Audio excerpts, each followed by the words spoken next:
Ji ber pandemiyê mala dengbêjan a Diyarbekirê salek zêdetir bû ku girtîbû. Di çarçoveya tedbîrên vîrusa korona, mala dengbêjan careke din ji temaşevan û guhdaran re hate vekirin. Mala dengbêjana Diyarbekirê li navçeya Sûrê di xaniyek dîrokî de ye ku di sala 2007 de vebû û gelek dengbêj li vir bi kilamên xwe dîwanan saz kirin.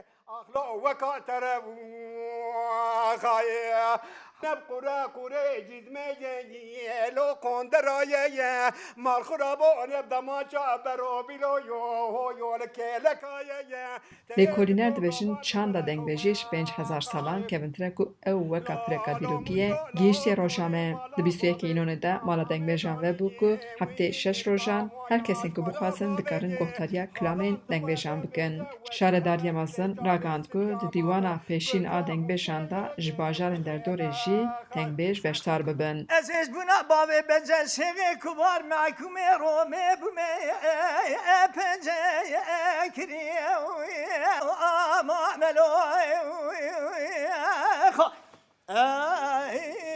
Mala dengbêjan mînaka yekemînê ku li Tirkiyeyê hatiye vekirin û di 14 salan de 96,000 kes serdana vê mala çandê kirine. Destpêka sezona nû bi weşana zindî jî li ser înternetê hate belavkirin. Xecî Can Farqîn, Deng Amerîka, Diyarbekir.